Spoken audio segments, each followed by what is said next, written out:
Welcome to we talk. नाज़रीन, आज वज़ीर-ए-आज़म पाकिस्तान शहबाज शरीफ साहब ने कराची में न्यूक्लियर पावर प्लांट के एक मंसूबे का इफ्तिताह करते हुए कुछ तफसीलात से अवाम को आगाह किया। अपने खिताब के दौरान उन्होंने बताया कि ये मंसूबा जो है, इसका जो तीसरा मरहला है, उसकी तकमील के बाद 1100 मेगावाट बिजली जो है वो उसकी पैदावार बढ़ा देगा और जो पिछली 1100 वाट बिजली की जो उसकी बिजली पैदा करने की जो कैपेसिटी है वो 2200 मेगावाट तक जो है वो बढ़ जाएगी। और इस तरह ये एक प्रोजेक्ट जो है बड़ा फीजिबल और बहुत ही लुक्रेटिव होगा फॉर द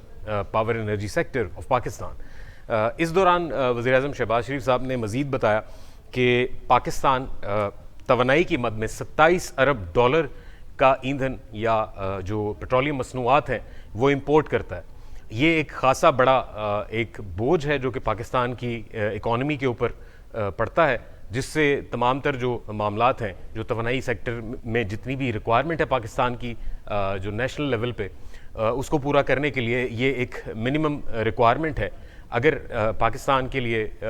ये तमाम तर रिक्वायरमेंट पूरा करना हुकूमत पाकिस्तान के लिए जो लाजिम है, तो ये पाकिस्तान को खर्चे करते रहने पड़ेंगे। अब इस का एक अगर हम थोड़ा सा रेफरेंस कोट करें, जो कि IMF के साथ जो अभी हालिया एक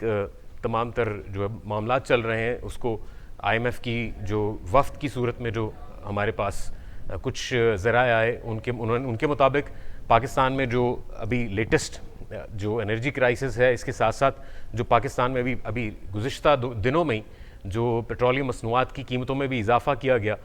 इसी तरह फ़ी यूनिट बिजली की कीमतों में भी जो इजाफा हुआ, ये वो तमाम शराइत हैं जो कि IMF की तरफ से जो दी गई हैं और पाकिस्तान की गवर्नमेंट जो है अबाइड बाय करने के अलावा उसके पास कोई और चारा नहीं है। और यही जो वफाकी हुकूमत है, उन्होंने फाइनली ये बात एक्सेप्ट भी कर ली, एक्नॉलेज भी की है। और इसी हवाले से जो वफ्द है IMF का, वो पाकिस्तान का दौरा किया उसने, और कुछ डिटेल्स हमारे सामने हैं जिसके गुज़िश्ता प्रोग्राम में हमने कुछ आपके साथ मदरजात भी शेयर किए। अब मज़ीद अगर हम इसको थोड़ा सा आगे लेकर जाएँ, तो गुज़िश्ता साल दिसंबर में शहबाज शरीफ साहब ने ही एक कॉन्फ्रेंस की इस्लामाबाद में, जो सोलर एनर्जी कॉन्फ्रेंस थी। इस दौरान उन्होंने बहुत अहमियत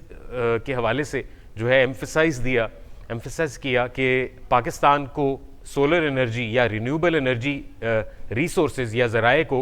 अपनाने की एक इमरजेंसी बेसिस पे ज़रूरत है। इसके अलावा और कोई चारा नहीं है, अदरवाइज़ पाकिस्तान को जो है एक बहुत ही मुश्किल मरहला है जो माजी में नहीं फ्यूचर में पाकिस्तान के सामने खड़ा है। क्योंकि हमारे सामने जो इकनॉमिक क्रंच है, वो ग्लोबल इकनॉमिक क्रंच से बढ़ के पाकिस्तान का जो लोकल इकनॉमिक क्रंच है, नेशनल इकनॉमिक क्रंच है, वो पाकिस्तान की तमाम तर जो डेवलपमेंट है उसके ऊपर जो है वो एक हॉल्ट की सूरत में हमारे सामने है। अब बात की जाए अगर रिन्यूएबल एनर्जी रिसोर्सेज की, और इस उन तमाम ज़राए की जो वज़ीर-ए-आज़म साहब ने जो अपनी इस कॉन्फ्रेंस में और दीगर और मौक़ों पर भी पाकिस्तान के अवाम के लिए मीडिया के ज़रिए जो है वो बताए, तो हम देखेंगे कि ये एक ऐसा प्रोसेस है जिसमें शायद बहुत सारा काम होना भी बाकी है। क्योंकि पाकिस्तान की जो इकनॉमिक कंडीशन है उसके हवाले से भी हमारे पास जितनी भी डिटेल्स हैं वो मौजूद हैं। पाकिस्तान में क्या पॉसिबिलिटी है रिन्यूएबल रिसोर्सेज को इम्प्लीमेंट करने की, या वो तमाम तर पावर प्लांट्स या वो जो पावर ज़राए हैं रिन्यूएबल एनर्जी के हवाले से, चाहे वो सोलर एनर्जी पार्क्स हों, चाहे वो दीगर रिन्यूएबल एनर्जी के रिसोर्सेज हों, वो किस कदर पॉसिबल है, आज के प्रोग्राम का मौजू होगा। एक ब्रेक पे जाते हैं और जल्दी से वापस आएंगे और अपने प्रोग्राम का आगाज़ करेंगे। हमारे साथ रहिएगा। वेलकम बैक नाज़रीन, आज प्रोग्राम में हम जिक्र करेंगे उन तमाम तर रिसोर्सेज का जो कि रिन्यूएबल एनर्जी रिसोर्सेज के तौर पे जो है जाने जाते हैं। जिनमें सोलर एनर्जी की बात की जाए तो वो भी एक ऐसा रिसोर्स है जिसके ऊपर पूरी दुनिया ने बड़ा फोकस किया, और बहुत सारी ऐसी यूरोपियन कंट्रीज़ हैं और इसके साथ साथ बहुत सारी दीगर जो ममालिक हैं, उन्होंने सोलर एनर्जी के हवाले से एक रेवोल्यूशनरी चेंज लाया और वो डिपेंडेंसी ख़त्म की जो कि उन रिसोर्सेज के ऊपर की जाती है जिसके बारे में कहा जाता है कि वो कार्बन एमिशंस जो हैं वो बहुत ज़्यादा उनका अखराज किया होता है। जर्मनी की मिसाल हमारे सामने, ऑस्ट्रेलिया की मिसाल हमारे सामने। आज जब वज़ीर-ए-आज़म शहबाज शरीफ साहब ने कराची में न्यूक्लियर पावर प्लांट का जो है उसके तीसरे एक मंसूबे का इफ्तिताह किया और ये बताया कि उन्होंने 1100 मेगावाट बिजली जो है वो एडिशनल ये मंसूबा जो है वो ऐड करेगा, और इससे ज़ाहिर है एक बहुत बेहतरी आएगी तमाम एनर्जी सेक्टर और एनर्जी क्राइसिस के हवाले से। इस दौरान उन्होंने 27 अरब डॉलर की जो पेट्रोलियम मसनूआत की इंपोर्ट का जो जिक्र किया, और उस हवाले से उन्होंने ये भी बताया कि पाकिस्तान को अशद ज़रूरत है green and renewable resources of energy के ऊपर कन्वर्ट करने की। अगर हम इसका जिक्र करें थोड़ा सा, अगर माजी के ऊपर नज़र दौड़ाएं, तो पिछले साल दिसंबर में एक कॉन्फ्रेंस की गई इस्लामाबाद में सोलर एनर्जी के ऊपर बेस करते हुए, और वज़ीर आज़म शहबाज शरीफ साहब ने उसकी सदारत की, और ख़िताब करते हुए या मीडिया से गुफ्तगू करते हुए उन्होंने बताया कि हमें इमरजेंसी बुनियादों पर ये तमाम तर इकदाम करने की ज़रूरत है, और एक फ़ास्ट ट्रैक मनसूबा जो है वो वफाकी हुकूमत की तरफ से जो है वो वज़ा किया गया, जिसके मुताबिक एक टाइम लाइन हमारे सामने आई। उस टाइम लाइन के मुताबिक ये साल जो शुरू हुआ है 2023, अप्रैल 2023 की जो है वो एक टाइम लाइन हमारे सामने रखी गई, जिसके ऊपर चलते हुए वफाकी हुकूमत ने तमाम तर सरकारी इमारतों को सोलर एनर्जी पर मुंतकिल करने का एक प्लान जो है वो हमारे सामने रखा। जब ये मंसूबा जब एग्जीक्यूशन की तरफ गया और इसके ऊपर जो है वो बिडिंग का एक प्रोसेस स्टार्ट हुआ, टेंडर जो है वो लिए गए, वो दरख्वास्तें मौसूल हुई, वो जैसे एक प्रोसेस होता है तमाम तर सरकारी जो है मामलात के लिए, तो हुकूमत की जो ये इंटेंट थी, ये कोशिश थी कि वो सोलर एनर्जी रिसोर्सेज को यूज़ करे और सोलराइज करे तमाम उन इमारतों को। इसके लिए जो टेंडर की गई, जो कंपनीज जो सोलर एनर्जी प्रोवाइडर्स हैं, उनकी तरफ से सिर्फ एक दरख्वास्त मौसूल हुई है, और वो एक वाहिद दरख्वास्त भी टेक्निकल बुनियादों पर जो है वो मुस्तरद कर दी गई है। अब ये वो सिचुएशन है जो प्रैक्टिकली पाकिस्तान और पाकिस्तान की हुकूमत के सामने है। बेशक जितनी मर्जी अगर हम इंटेंट की बात करें, अगर हम विल की बात करें हुकूमत की और शहबाज शरीफ साहब की भी, तो ये हमारे सामने है, क्योंकि ये एक ऐसी इंपॉर्टेंट सिचुएशन है, एक ऐसी इंपॉर्टेंट ये एक ऐसा इकदाम है, अगर ये हो जाए, अगर पाकिस्तान इसको 60 से 70% भी पाकिस्तान की हुकूमत इसको अगर एग्जीक्यूशन की तरफ ले जाए, तो ये एक रेवोल्यूशनरी चेंज होगा, ना सिर्फ हुकूमती ज़राए और इसके ऊपर आने वाले अखराजात के हवाले से। जैसे 27 अरब डॉलर जो है वो हुकूमत जो है वो खर्च करती है इंपोर्ट करने के लिए, वो पेट्रोलियम मसनूआत जो बेस करते हैं IPPs को भी जाता है और दीगर ज़राए के लिए, जिससे एनर्जी बनती है, जिससे बिजली बनती है और वो ग्रिड में शामिल होती है। इन इस मौजू पर बात करने के लिए हमारे साथ आज हमें ज्वाइन किया है तहसीन कुरैशी साहब ने, जो कि सोलर एनर्जी एक्सपर्ट हैं। I welcome you to the show. Hello, अस्सलाम वालेकुम। वालेकुम अस्सलाम। अच्छा तहसीन, क्योंकि अभी एक इम्पॉर्टेंट खबर पे हम बात कर रहे हैं, और आज जो एक कॉन्फ्रेंस की गई, सॉरी माफ़ कीजिएगा, आज एक इफ्तिताही तकरीब से खिताब किया हमारे जो वज़ीर आज़म साहब हैं उन्होंने कराची में, और एक न्यूक्लियर पावर प्लांट का इफ्तिताह किया उन्होंने, और इस हवाले से उन्होंने बताया कि एक बहुत ही अर्जेंट ज़रूरत है पाकिस्तान को सोलर एनर्जी या रिन्यूएबल एनर्जी रिसोर्स की तरफ जाने के लिए। तो आपका ताल्लुक क्योंकि इसी सेक्टर से है, तो आप क्या समझते हैं कि ये इंटेंट तो हुकूमत की तरफ से हमारे सामने है, तो क्या पॉसिबिलिटीज़ हैं, प्रैक्टिकल ग्राउंड रियलिटीज़ क्या हैं, क्या आपका जो ये सेक्टर है इस वक्त प्रैक्टिकली इस एनर्जी के क्राइसिस को हल करने के लिए कारगर साबित हो सकता है? देखें, जो गवर्नमेंट की इंटेंट है वो गवर्नमेंट ने शो कर रही है, गवर्नमेंट की विल शो हो रही है, लेकिन एग्जीक्यूशन ग्राउंड्स के ऊपर शायद गवर्नमेंट थोड़ा सा लैग कर रही है, जिसको हमें कहना चाहिए। गवर्नमेंट ने शहबाज शरीफ साहब ने आज जो आपका इफ्तिताह किया है, ये न्यूक्लियर पावर प्लांट आपकी एनर्जी इंडिपेंडेंस के लिए बहुत ज़रूरी है। इसका सबसे बड़ा बेनिफिट अगर आप देख सकते हैं वो ये है कि आपके न्यूक्लियर पावर प्लांट को रिकरिंग फ्यूल रिक्वायर्ड नहीं होता, जिसकी वजह से इसकी 50 to 60 ईयर्स लाइफ है। 6 to 9 बिलियन यूनिट्स एनुअली ये हमें ग्रिड में जनरेट करके देगा, which will be cheap unit, जिसकी वजह से हमारी ओवरऑल एनर्जी कॉस्ट को कम करने में हमें बहुत ज़्यादा मदद मिलेगी। लेकिन जो गवर्नमेंट के विल के साथ साथ अगर आप उनकी एग्जीक्यूशन की बात करते हैं, जैसे आपने ये टेंडर की बात की है, it was a very condemnable job by the prime minister of Pakistan, लेकिन उसके अंदर इशू ये है कि with the current economic situation it is not possible for any solar company to take part in the bidding process. आप अगर सिर्फ dollar को देखें तो डॉलर आपका 15% से ज्यादा डेप्रिशिएट कर गया है within last 1 week. Solar जो है गवर्नमेंट उसको इंडिजिनाइज करने की भी बात कर रही है, लेकिन वी हैव टू रियलाइज कि solar is a high tech component, उसके सप्लाई चेन के अपने क्राइसिस होते हैं, तो it will take some years and years of consistency to get this indigenise. हम अगर कार मैन्युफैक्चरिंग की बात करते हैं तो कार्स पाकिस्तान में लास्ट 30 ईयर से मैन्युफैक्चर हो रही हैं, लेकिन अभी भी टोटल 100% इंडिजिनाइजेशन नहीं हो सकी है। तो same goes for solar. Solar के साथ आपका इस वक्त फॉरेक्स फॉरेक्स एक्सचेंज का जो है आपका डॉलर्स का लिक्विडिटी क्रंच चल रहा है, जिसकी वजह से it's been now more than 7 months के सोलर की इंपोर्ट्स बैन है गवर्नमेंट की तरफ से। पहले it was used to be under a schedule, जनवरी में गवर्नमेंट ने वो स्केड्यूल को रिमूव कर दिया आईएमएफ के कहने पे। लेकिन आईएमएफ के कहने के बावजूद अभी भी आपका सोलर की इंपोर्ट तकरीबन नेक्स्ट टू इम्पॉसिबल हुई हुई है, जिसकी वजह से अगर आपकी इंटेंट मौजूद है भी तो you need that equipment to be get installed, और वो बिजली जनरेट करेगा। हमारा इक्विपमेंट इंस्टॉल करने के लिए इंपोर्ट हमें अलाउ नहीं की जा रही है, जिसकी वजह से जब सोलर लगेगा, इंपोर्ट होगी, सोलर इंस्टॉल होगा, उसके बाद चीप एनर्जी जनरेट होगी। ठीक। अब ये आपने जिस तरह बात की कि इंपोर्ट जो है वो एक सबसे इंपॉर्टेंट एलिमेंट है इस पूरे प्रोसेस में। सोलराइजेशन की अगर हम बात करें, हुकूमत ने जो है ये मंसूबे जो हैं इनके ऐलान तो कर दिए हैं और इसकी तशहीर भी जारी होती है। हम मीडिया को देखें, अगर कन्वेंशनल मीडिया को भी देखें तो हमारे वज़ीर-ए-आज़म से लेके तो वज़ीर तवानाई तक ये गाते बजाते हमें नज़र आते हैं। लेकिन आपने जिस तरह जिक्र किया कि असल ग्राउंड रियलिटी क्या है, इंपोर्ट्स बंद हैं, हुकूमत जो है वो कंट्रोल करने में नाकाम नज़र आ रही है। डॉलर की जो रेट है उसके हवाले से जो एक डेफिसिट है वो इंक्रीज़ किया जा रहा है ऑन अ डेली बेसिस। आपने हफ्ते का जिक्र किया कि पिछले हफ्ते में ही जो है वो डिप्रिसिएशन रेट जो है वो 15% की तरफ चला गया है। तो आप क्या समझते हैं कि अगर ये मंसूबा जिसकी तकमील जो है वो अप्रैल 2023 हमें बताई गई थी गुज़िश्ता साल दिसंबर में, तो अगर अभी भी ये प्रोसेस स्टार्ट किया जाए तो how will it be possible for this sector, as you are actually representing this sector as an expert and also you run a business of solar energy, तो how will it be possible, आप कैसे इसको contest कैसे करेंगे जबकि इतना competitive दौर है?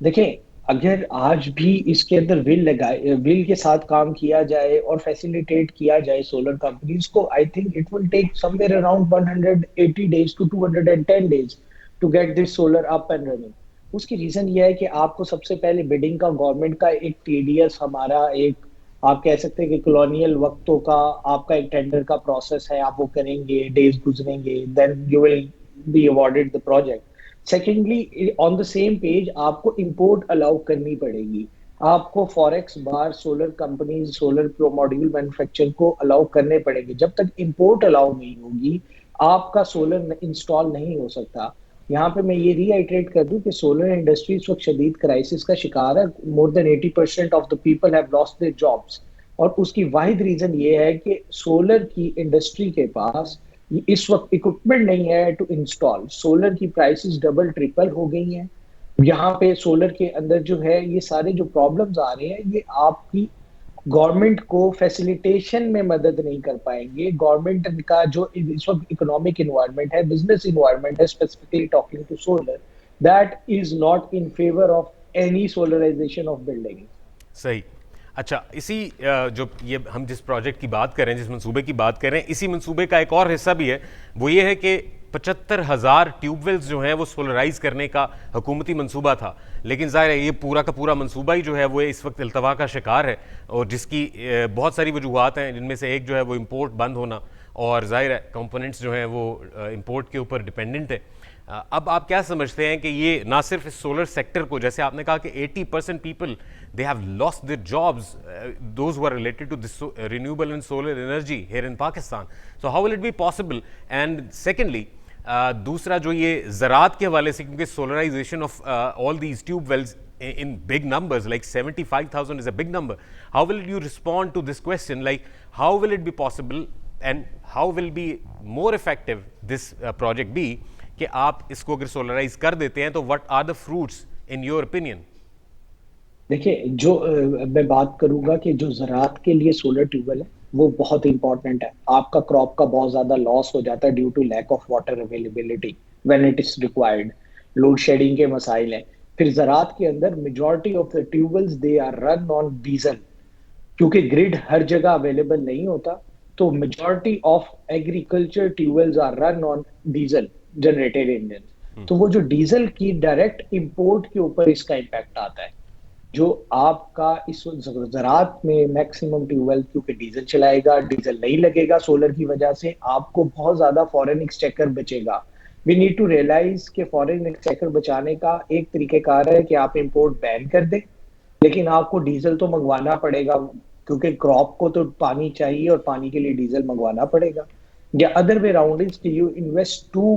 years of foreign exchange to import solar, और उससे आपको फ्यूचर में डीजल की बहुत ज्यादा बचत होगी। तो गवर्नमेंट का शॉर्ट टर्म प्लान तो यह है कि फॉरेन एक्सचेंज को, रिजर्व्स को ऊपर रखने के लिए इंपोर्ट बैन कर दी है, लेकिन ये लॉन्ग टर्म में हमारे लिए जो है ना नुकसानदेह साबित होगा। ठीक। अच्छा, अभी इसी हवाले से जो गवर्नमेंट की इंटेंट की हमने बात की,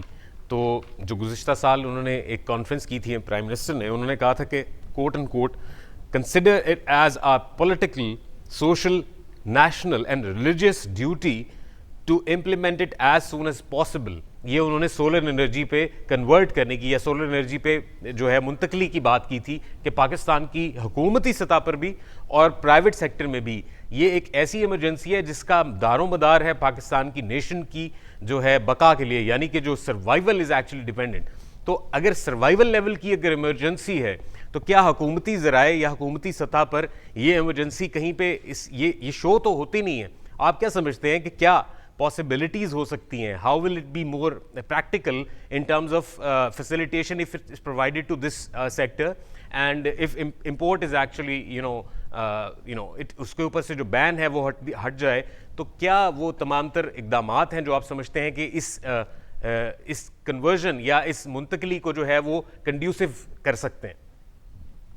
देखिए राहिल साहब, गवर्नमेंट की इंटेंट मौजूद है, there is no questioning the intent of the government. Federal government की भी इंटेंट है, प्रोविंशियल गवर्नमेंट्स की भी इंटेंट मौजूद है, लेकिन इशू एग्जीक्यूशन साइड पे है। जो गवर्नमेंट को ज्यादा जो काम करने की जरूरत है, वो इंटेंट और एग्जीक्यूशन को कोहेरेंस में लाने की जरूरत है। हमारे वजीर आजम साहब ये ऐलान कर देते हैं हमें सोलर का चाहिए, जैसे आपने जिस बयान की बात की है, ये बयान वजीर आजम साहब की एक पॉजिटिव इंटेंट को शो करता है, जो कि बहुत खुशाइन बात है। लेकिन इस इंटेंट को आपने अपने एक्शंस के साथ बैक करना होता है, जो कि शायद उनकी जो मजबूरियां हैं, हमारे मुल्क की इकोनॉमिक कंडीशन, उसकी वजह से वो नहीं कर पा रहे। And they as a government institution they need to find the solution and ways to Well, get it we have done. actually identified कि अगर will is there, if it's the intent is there, if both are there, like how will it be possible? क्या वो इकदामात हो सकते हैं जो कि practically हुकूमत पाकिस्तान को करने की ज़रूरत है, एज इमरजेंसी और urgence is actually being shown, and provided कि पाकिस्तान की जो इम्पोर्ट इकोनॉमिक कंडीशंस और इस वक्त जो क्रंच है, ग्लोबल क्रंच भी है अगर इकोनॉमिक्स की बात की जाए, तो उस हवाले से भी तो पाकिस्तान की हुकूमत साथ साथ जो सूबाई हुकूमतें हैं वो क्या ऐसे पिन पॉइंट इकदाम कर सकती है in your opinion as energy solar energy expert? तो if you could share it with us. देखिए, पाकिस्तान की गवर्नमेंट को सबसे पहले तो इसकी गवर्नमेंट को, देन आई अगेन से कि गवर्नमेंट ये काम कर रही है। गवर्नमेंट लास्ट गवर्नमेंट भी और करंट गवर्नमेंट भी ट्रेनिंग्स के ऊपर काफी ज्यादा फोकस कर रही है, इंस्टीट्यूशंस ये डेवलप कर रहे हैं, लेकिन इसकी स्पीड को हमें तेज करने की जरूरत है। हमें लोगों को ज्यादा एजुकेट करने की जरूरत है इसके ऊपर। We have government officials available in every district and every province, तो हमें उनको बताने की जरूरत है और हमें लोगों को एजुकेट करने की जरूरत है। I think the major concern is education. Human resource आपके पास अवेलेबल है जो कि एग्जीक्यूशन एंड पे जा सकता है, एंड ह्यूमन रिसोर्स आपका अवेलेबल है, वो ट्रेन भी हो रहा है, उसकी ट्रेनिंग के ऊपर कुछ और फैसिलिटीज आप डेवलप कर सकते हैं। लेकिन the major problem here I see is कि गवर्नमेंट को पॉलिसी लाने की जरूरत है। वजीर आजम साहब ने बहुत बड़ा किसान पैकेज का अनाउंसमेंट की है, जिसके अंदर हम जो है आपको फर्टिलाइजर के ऊपर सब्सिडी दे रहे हैं, पेस्टिसाइड पे सब्सिडी दे रहे हैं। I think rather than giving subsidy on fertiliser और पेस्टिसाइड, अगर हम एक लॉन्ग लास्टिंग इन्वेस्टमेंट कर सकें, क्योंकि we don't have so much money as an organisation, as an government, कि आप हर तरफ सब्सिडी प्रोवाइड कर सके। अगर गवर्नमेंट इसको बेहतर तरीके से सब्सिडी को यूटिलाइज करे और फार्मर्स को, स्पेशली जो कि आपके फार फ्लंग एरिया के फार्मर हैं, जो कि इस वक्त महंगाई में बहुत ज्यादा फंसे हुए हैं, उनको अगर आप फैसिलिटेट कर सकते हैं मॉनेटरी टर्म में, कि उनको आप सोलर पे कोई सब्सिडी प्रोवाइड कर सकते हैं, तो yes it will act as a catalyst और बहुत ज्यादा तेजी से रैपिड एडॉप्शन क्रिएट की जा सकती है। ह्यूमन रिसोर्स मेरे ख्याल में हमारे मुल्क के पास इतना अवेलेबल है कि हम इसको रैपिड अडॉप्शन ऑफ सोलर को एड्रेस कर सकें। ठीक। अच्छा, अभी हम कंसिड ब्रेक की तरफ जाते हैं और वापस आएंगे, यहीं से अपने इस बात का, इस गुफ्तगू का आगाज़ करेंगे। नाज़रीन, see you after the short break. Welcome back. Ji Tehseen, हम बात कर रहे थे, जिस तरह आपने जिक्र किया कि वो क्या इंपॉर्टेंट एलिमेंट्स हैं, वो क्या ऐसे इकदामात हैं जो हुकूमती सतह पर करने चाहिए। मेरे सवाल के जवाब में आपने कहा कि education is one of them, and also training भी इसका हिस्सा है, जो स्किल्स जो है डेवलपमेंट उसके साथ जोड़ा जा सकता है। लेकिन आप क्योंकि ज़ाहिर है इसका आपका ताल्लुक जो है वो इस इंडस्ट्री से है, तो आप क्या समझते हैं कि how will it be possible कि एजुकेशन और जो ट्रेनिंग है इट्स दी ओनली थिंग, जबकि हमारे इंफॉर्मेशन के मुताबिक जो सब्सिडीज़ फराहम की जाती रही हैं गुज़िश्ता सालों में, गुज़िश्ता हुकूमतों के दौरान इस इंडस्ट्री को, आपकी सोलर इंडस्ट्री को, वो अब गालिबन वो सुनने में आ रहा है कि वो सब तमाम की तमाम सब्सिडीज़ जो हैं वो अब ख़त्म कर दी गई हैं। और ख़ासतौर पे जब IMF की हम बात करें तो not only on solar but also जो पेट्रोलियम मसनूआत पे भी जो हुकूमत पाकिस्तान जो है वो जितनी भी सब्सिडाइज रेट्स के ऊपर और फ़ी यूनिट जो बिजली है उसके ऊपर जो सब्सिडीज़ जितनी भी दी जा सकती थी वो जो दे रही थी हुकूमत, वो भी ख़त्म करने की एक शर्त है, वो IMF की तरफ से है। तो आप क्या समझते हैं, ये सब्सिडीज़ पहले तो ये क्या मौजूद थी, अगर हैं तो क्या अब उनके ऊपर इम्प्लीमेंट हो रहा है कि नहीं?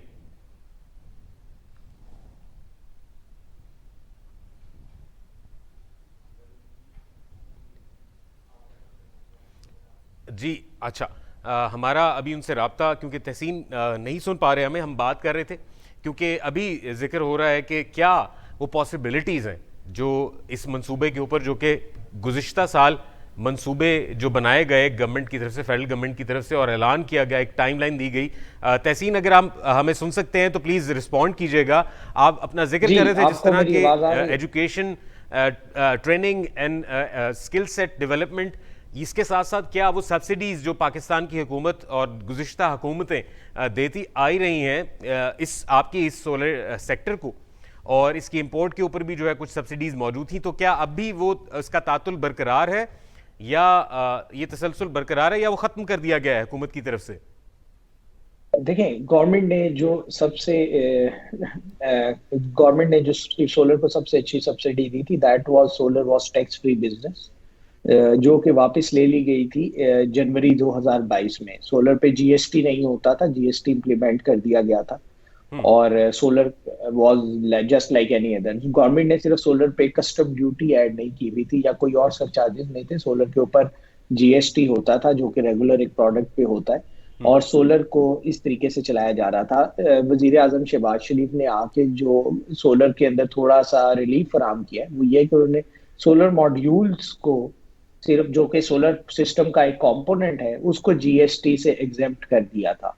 लेकिन यहाँ ये बात हमें बिल्कुल देखनी पड़ेगी कि जैसे ही सोलर मॉड्यूल एग्जेम्प्ट हुए हैं जून 2022 में, तब से सोलर की इंपोर्ट के लिए बहुत मुश्किलात का सामना है। तो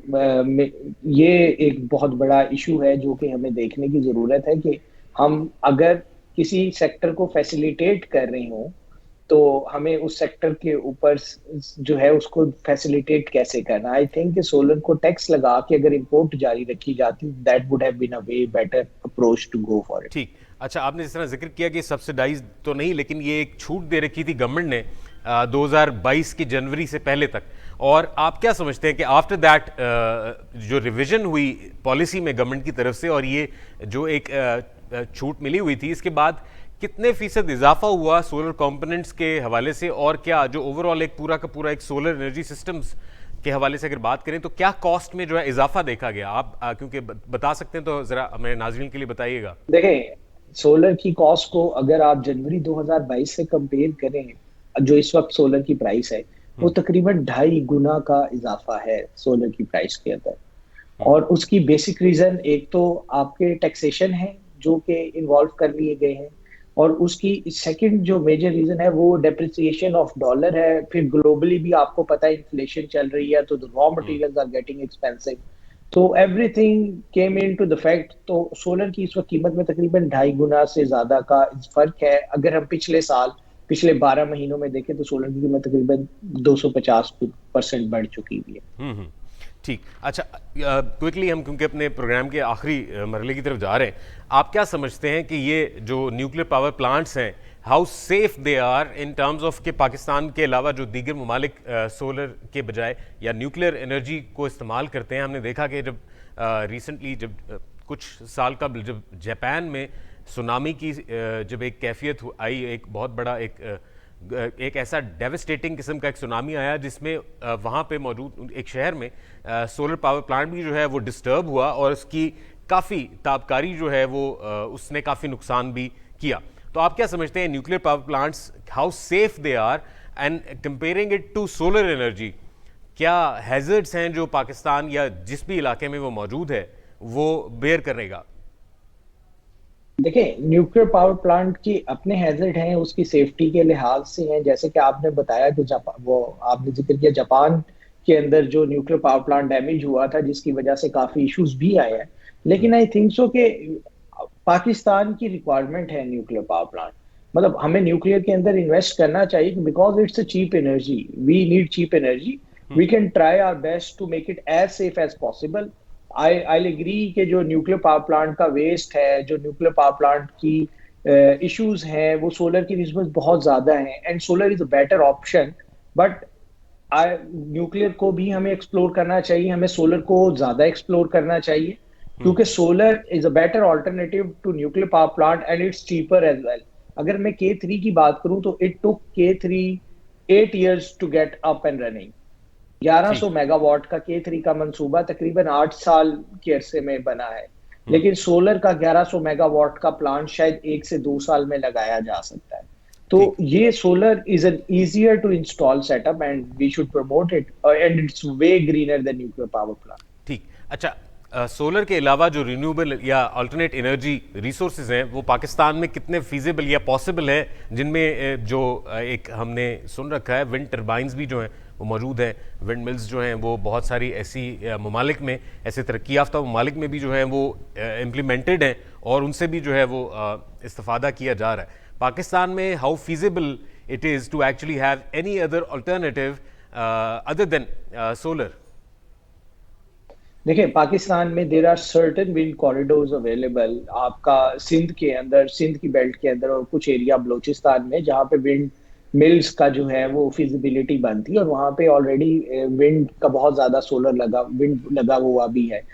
मैं झिम्पीर के इलाके के अंदर जो है वो विंड टर्बाइंस पाकिस्तान में ऑलरेडी इंस्टॉल्ड है और वो काम कर भी रही हैं, लेकिन हमारी डिमांड के मुताबिक विंड के कॉरिडोर हमारे पास बहुत कम है। मैं आपको यहाँ पे रिआइट्रेट करूंगा कि आपके पास बहुत ज्यादा अबंडेंस में लैंड और सनलाइट अवेलेबल है, तो हमारे लिए the easiest way to go about it is solar. Wind के लिए वो there are certain corridors and certain areas जहां पे विंड लग सकती है, that corridor those corridors are not enough to sustain our country's demand. तो इस वजह से हमें मिक्स एंड मैच करना पड़ेगा जी डिफरेंट एनर्जी सोर्सेज का, ताकि हम एक बेहतर तरीके से अपनी मुल्क की रिक्वायरमेंट को पूरी कर सकें। ठीक, अच्छा, लास्टली एक, क्योंकि अभी प्रोग्राम की बिल्कुल आखिरी लम्हात है, कोई एक ऐसी एग्जांपल जो कि हमारे रीसेंट पास्ट में अगर आप दे सकें, कोड कर सकें, कोई ऐसा बड़ा मेगा प्रोजेक्ट जो एग्जीक्यूट हुआ और उससे पाकिस्तान की या किसी एक इलाके की स्पेसिफिकली जो सोलर एनर्जी की या एनर्जी की रिक्वायरमेंट है वो किसी हद तक जो है वो कुछ परसेंटेज में कम हुई, आप अगर कोट कर सकें, बता सकें नाज़रीन की इंफॉर्मेशन के लिए। लिया के करीब गवर्नमेंट ने एक सोलर पावर प्लांट लगाया है, IPP बेस्ड है, फॉरेन इन्वेस्टमेंट है, चाइना हमारा जो ब्रदर मुल्क है उसने इन्वेस्टमेंट की है और उससे उस एरिया में ना सिर्फ जॉब अपॉर्चुनिटीज पैदा हुई है क्योंकि वो दूर दराज का इलाका है, बल्कि उसकी वजह से आपके ग्रिड के ऊपर भी बहुत ज्यादा फायदा हुआ है। तो इस तरीके से गवर्नमेंट को मजीद इनिशिएटिव लेने की जरूरत है, तो इस तरीके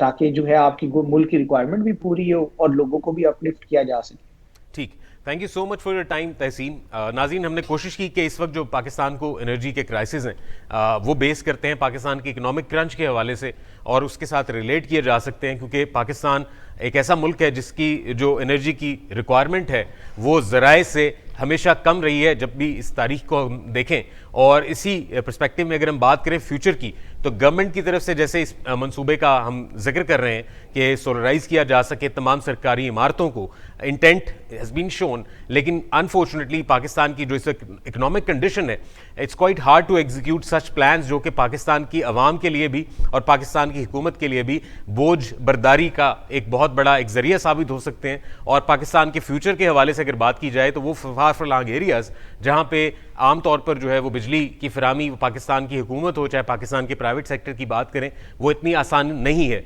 अगर ये सोलराइज किया जा सके, क्योंकि दुनिया में ऐसी बेशुमार मिसालें मौजूद हैं जहाँ पे ग्रिड से हटकर एक ऑफ ग्रिड ऐसा एक सिस्टम, एक मैकेनिज्म बनाया गया। अगर हम जर्मनी की एग्जांपल यहाँ पे कोट करें तो जर्मनी में भी ऐसे ऑफ ग्रिड काफ़ी सारे इलाके हैं जहाँ पे एक लोकल एक कम्युनिटी ने वहाँ पे सोलर एनर्जी को जो है अपना ज़रिया बनाया और ना सिर्फ अपनी सफिशेंसी जो है उन्होंने अचीव की, बल्कि ग्रिड को भी उन्होंने लिंक किया और जो उनकी एक्सेसिव एनर्जी है उसको ग्रिड से लिंक करके दूसरे और इलाकों तक पहुंचाकर उन्होंने सस्टेनेबिलिटी के साथ साथ जो है वो इंडिपेंडेंस भी जो है वो क्रिएट की। पाकिस्तान क्योंकि इस हवाले से एक ऐसे जोग्राफियाई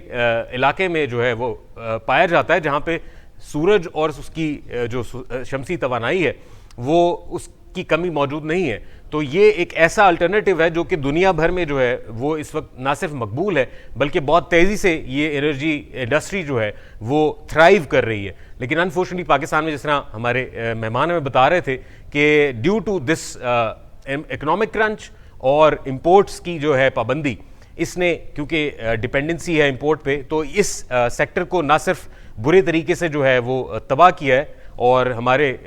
इस प्रोग्राम में जैसे कि हमारे गेस्ट ने बताया कि 80% of man power has lost their job, they have lost their jobs, so it's a big percentage. 80% is almost the same of equivalent to 100। तो आप ये बात करें कि पाकिस्तान की इकोनॉमी, पाकिस्तान की बेरोज़गारी भी जो है बहुत